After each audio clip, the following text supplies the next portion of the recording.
Bonjour à tous et bienvenue dans cette revue de livres. Aujourd'hui je vais vous parler d'une petite perle que j'ai découverte à Bruges, tout à fait par hasard dans une librairie, et ça s'appelle Bruges la morte de Rodenbach, ou Rodenbach, comment vous dites, je ne sais pas. Dans cette vidéo il n'y aura pas de spoiler, je ne vais pas vous raconter l'histoire, je vais juste parler de mes impressions, de ce que j'en ai pensé, et puis ça pourra vous donner une idée du livre et peut-être vous donner envie ou pas de le lire. Bruges la morte, c'est un roman qui est assez court puisque, bon, même en fait c'est trompeur, le livre est trompeur parce que dedans c'est écrit pas sur toute la page et il y a beaucoup de pages blanches, ce qui fait que l'histoire elle est assez courte, c'est assez vite lu. Tout d'abord parlons du style, parce que c'est très important. Le style est poétique, c'est très beau à lire, c'est tout le temps des phrases poétiques, c'est tout le temps de la description. Il n'y a pas trop de dialogue, je crois qu'il y a 2 dialogues en tout, donc c'est pas du tout, on va dire c'est pas rendu vivant grâce au dialogue. C'est peut-être parce que ça parle de la mort. Bruges la morte, c'est pas pour rien, ça parle vraiment d'une morte, ça part de la mort, c'est tout un livre autour de ce thème-là. Donc c'est peut-être pour ça que l'auteur n'a pas mis beaucoup de dialogue dedans, on n'a pas mis du tout. Mais les phrases sont très très belles, c'est comme un grand poème. À lire, c'est super beau, en fait chaque phrase m'émerveillait. Donc ça c'est déjà un très bon point.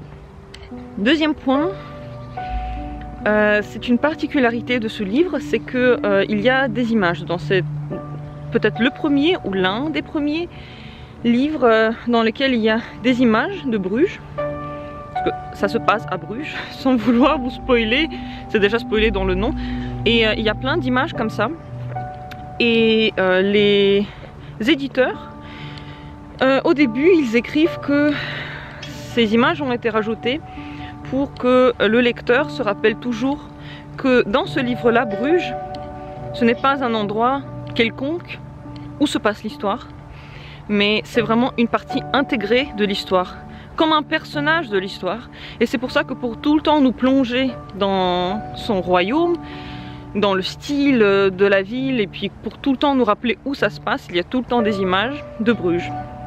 Et c'était très intéressant, c'est vrai que je trouve que ça marche, ça nous met dans une humeur un peu morose, un petit peu mystérieuse. Et tout ce livre, il est ainsi. Ce qui se passe là-bas, c'est un peu bizarre, un peu mystérieux. Ça tourne autour de la mort. De toute façon, ça parle d'un veuf. Donc si vous voulez lire quelque chose de super joyeux, pas vraiment le cas, mais ce n'est pas non plus quelque chose qui m'a déprimée. Donc ce n'est pas écrit dans un style de lamentation permanente, peut-être grâce au fait que c'est tellement poétique, ça rend les choses belles, comme une histoire de mort qui est belle. Je sais pas comment dire ça. Je ne pense pas que tout le monde va aimer ce genre d'histoire, mais si la mort ne vous rebute pas en tant que telle, vous allez aimer, surtout que, comme j'ai dit déjà 3 fois, c'est bien écrit. En bas du texte, il y a des annotations qui renvoie au texte d'origine, donc au tout premier texte qui a été écrit par l'auteur, et aussi aux différentes modifications qu'il en a faites. Donc par exemple, s'il avait écrit un mot, ensuite il a barré et il en a écrit un autre, ça va être marqué dedans. Et lorsqu'il hésitait entre plusieurs phrases à mettre, plusieurs solutions, comment exprimer ce qu'il voulait exprimer, et bien c'est aussi mis en dessous dans les annotations. Et ça j'ai beaucoup aimé, même si ça rend la lecture un peu laborieuse parce que on va tout le temps voir en bas.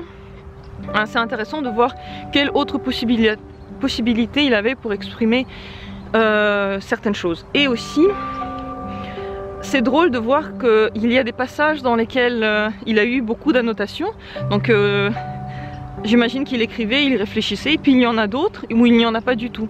Donc pour moi, ça veut dire que il y avait des moments où il était tellement dedans, tellement porté par sa plume, qu'il avait besoin de rien changer parce que c'était parfait comme c'était. Donc ça j'ai beaucoup aimé. En fait, la présentation en tant que telle de cette édition, elle est intéressante.